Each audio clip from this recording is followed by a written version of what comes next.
Bismillahir Rahmanir Rahim. In the name of God, the most merciful, the most beneficent. Your Majesties, Your Royal Highnesses, distinguished members of the Norwegian Nobel Committee, dear sisters and brothers, today is a day of great happiness for me. I'm humbled that the Nobel Committee has selected me for this precious award. Thank you to everyone for your continued support and love. Thank you for the letters and cards that I still receive from all around the world. Your kind and encouraging words strengthens and inspires me. I would like to thank my parents for their unconditional love. Thank you to my father for not clipping my wings and for letting me fly.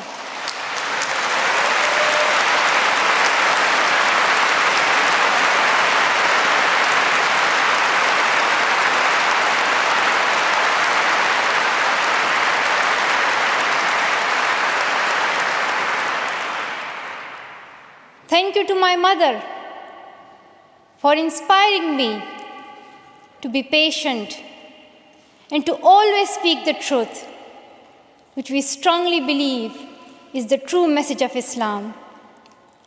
And also, thank you to all my wonderful teachers who inspired me to believe in myself and be brave. I'm proud. Well, in fact, I'm very proud to be the first Pashtun, the first Pakistani, and the youngest person to receive this award.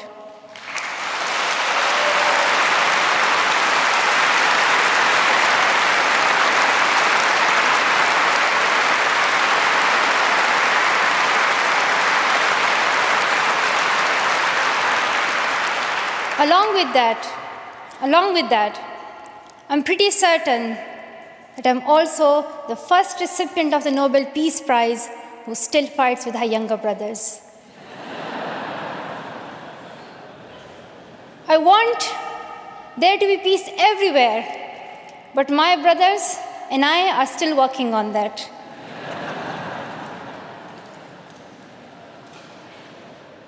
I'm also honored to receive this award together with Kailash Satyarthi, who has been a champion for children's rights for a long time, twice as long, in fact, than I have been alive. I'm proud that we can work together. We can work together and show the world that an Indian and a Pakistani, they can work together and achieve their goals of children's rights.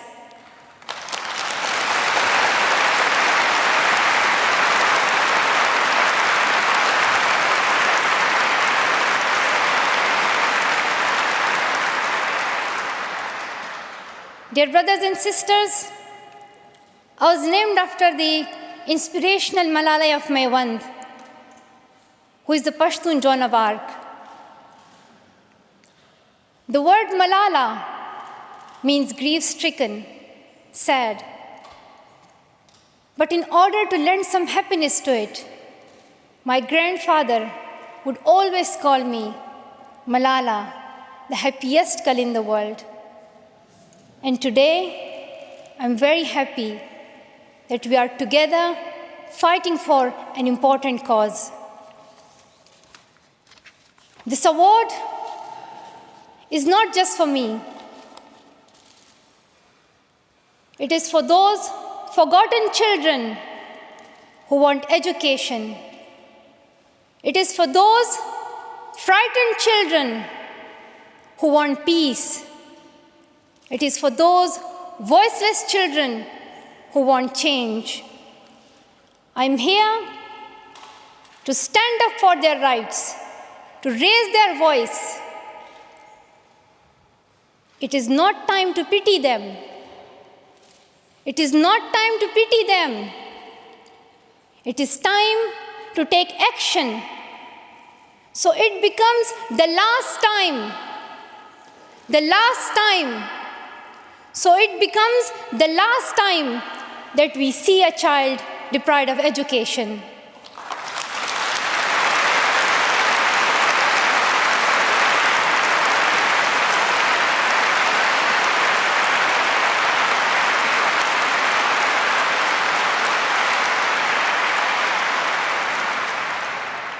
I have found that people describe me in many different ways. Some people call me the girl who was shot by the Taliban, and some the girl who fought for her rights. Some people call me a Nobel laureate now. However, my brothers still call me that annoying bossy sister. As far as I know, I'm just a committed and even stubborn person who wants to see every child getting quality education, who wants to see women having equal rights, and who wants peace in every corner of the world.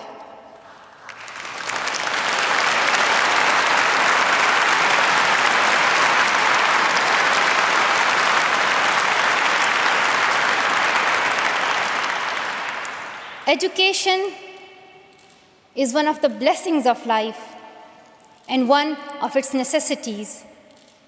That has been my experience during the 17 years of my life. In my paradise home, Swat, I always loved learning and discovering new things. I remember when my friends and I would decorate our hands with henna on special occasions. And instead of drawing flowers and patterns, we would paint our hands with mathematical formulas and equations. We had a thirst for education. We had a thirst for education because our future was right there in that classroom. We would sit and learn and read together. We loved to wear neat and tidy school uniforms. And we would sit there with big dreams in our eyes. We wanted to make our parents proud and prove that we could also excel in our studies and achieve those goals which some people think only boys can. But things did not remain the same. When I was in Swat, which was a place of tourism and beauty, suddenly changed into a place of terrorism. I was just 10, that more than 400 schools were destroyed. Women were flogged. People were killed. And our beautiful dreams turned into nightmares. Education went from being a right to being a crime. Girls were stopped from going to school. When my world suddenly changed, my priorities changed too. I had two options. One was to remain silent and wait to be killed. And the second was to speak up and then be killed. I chose the second one. I decided to speak up.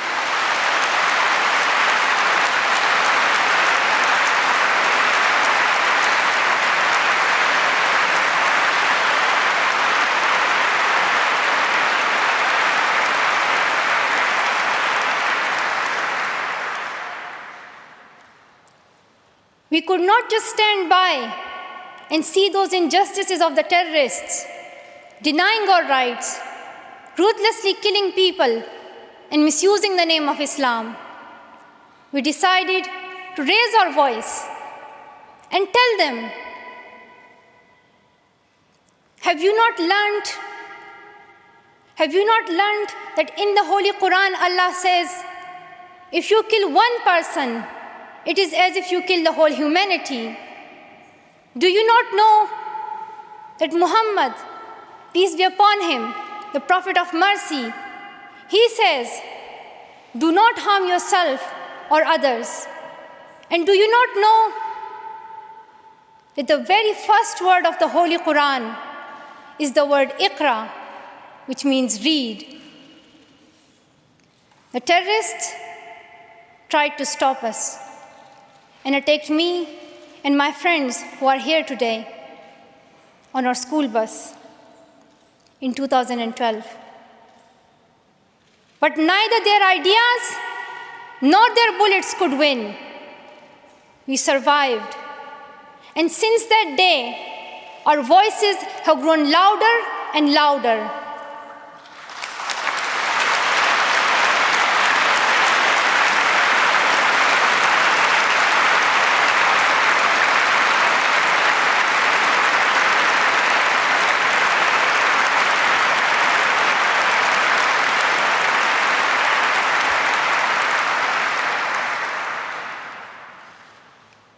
I tell my story not because it is unique, but because it is not. It is the story of many girls. Today, I tell their stories too. I have brought with me some of my sisters from Pakistan, from Nigeria, and from Syria who share this story. My brave sisters, Shazia and Kainat, who were also shot that day on our school bus. But they have not stopped learning. And my brave sister, Kainat Somro, who went through severe abuse and extreme violence. Even her brother was killed, but she did not succumb. Also my sisters here, whom I have met during my Malala Fund campaign. My 16-year-old courageous sister, Mozoon, from Syria, who now lives in Jordan as a refugee. And she goes from tent to tent, encouraging girls and boys to learn. And my sister, Amina, from the north of Nigeria, where Boko Haram threatens and stops girls and even kidnaps girls just for wanting to go to school. Though I appear as one girl, one person who is 5 foot 2 inches tall, if you include my high heels. It means I'm 5 foot only. I am not a lone voice. I'm not a lone voice. I am many. I am Malala, but I'm also Shazia. I'm Kainat. I'm Kainat Somro. I am Mozoon. I am Amina. I am those 66 million girls who are deprived of education. And today, I'm not raising my voice. It is the voice of those 66 million girls.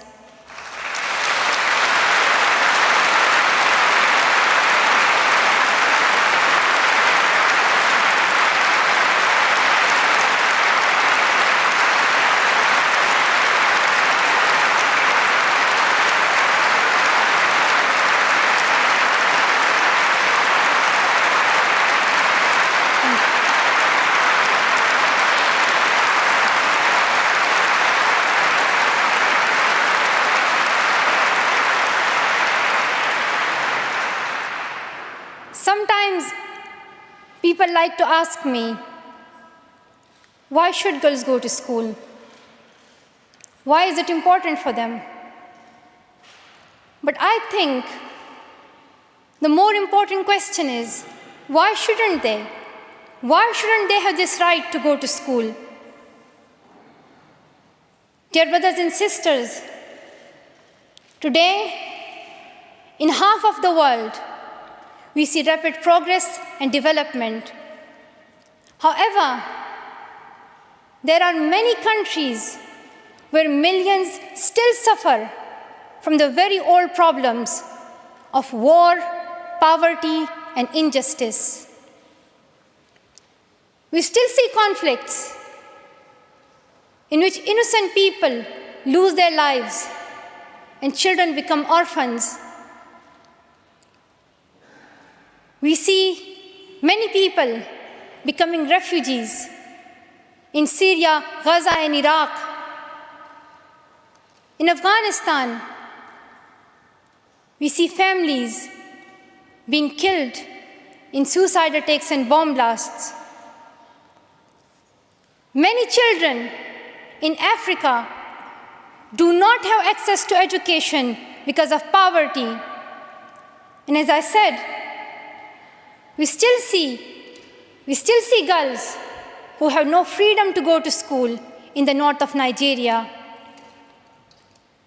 Many children in countries like Pakistan and India, as Kailash Satyarthi mentioned, many children, especially in India and Pakistan, are deprived of their right to education because of social taboos, or they have been forced into child marriage or into child labor.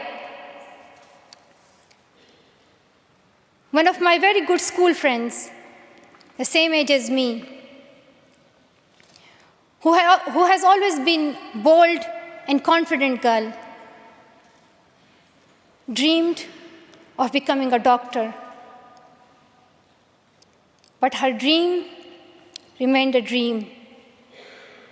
At the age of 12, she was forced to get married. And then soon, she had a son. She had a child when she herself was a child, only 14. I know that she could have been a very good doctor, but she couldn't because she was a girl. Her story is why I dedicate the Nobel Peace Prize money to the Malala Fund to help give girls quality education everywhere, anywhere in the world, and to raise their voices. The first place this funding will go to is where my heart is, to build schools in Pakistan, especially in my home of Swat and Shangla.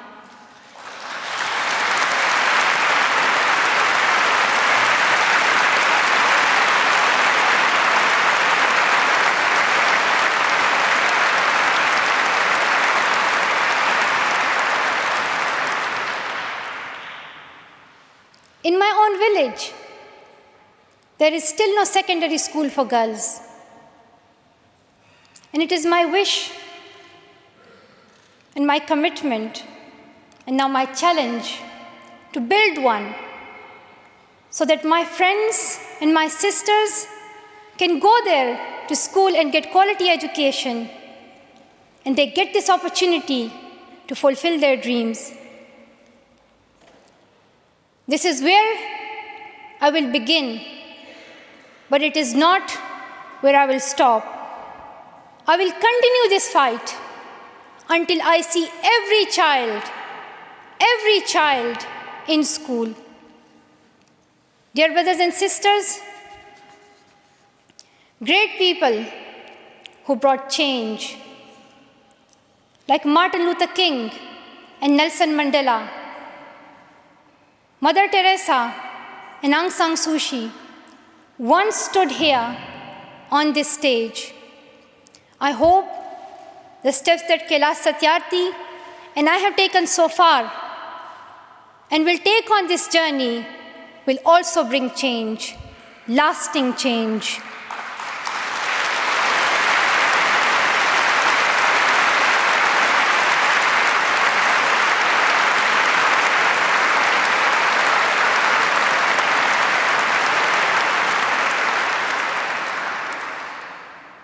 My great hope is that this will be the last time. This will be the last time we must fight for education. Let's solve this once and for all. We have already taken many steps. Now it is time to take a leap. It is not time to tell the world leaders to realize how important education is. They already know it. Their own children are in good schools. Now it is time to call them to take action for the rest of the world's children. We ask the world leaders to unite and make education their top priority. 15 years ago, the world leaders decided on a set of global goals, the Millennium Development Goals. In the years that have followed, we have seen some progress. The number of children out of school has been halved, as Kailash Satyarthi said. However, the world focused only on primary education, and progress did not reach everyone. In year 2015, representatives from all around the world will meet in the United Nations to set the next set of goals, the Sustainable Development Goals. This will set the world's ambition for the next generations.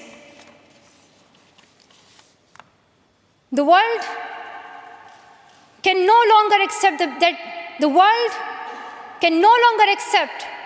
that basic education is enough. Why do leaders accept that for children in developing countries, only basic literacy is sufficient when their own children do homework in algebra, mathematics, science, and physics? Leaders must seize this opportunity to guarantee a free, quality, primary and secondary education for every child.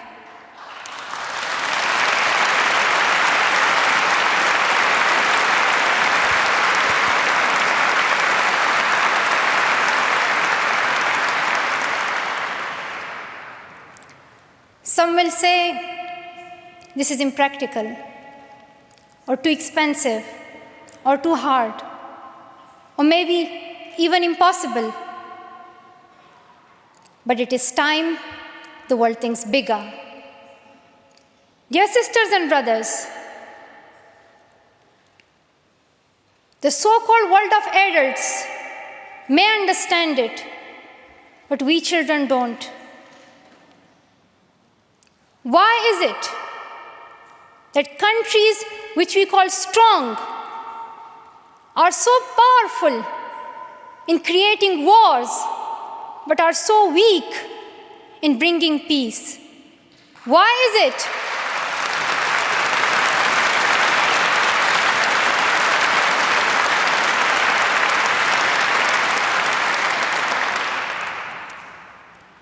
Why is it that giving guns is so easy, but giving books is so hard?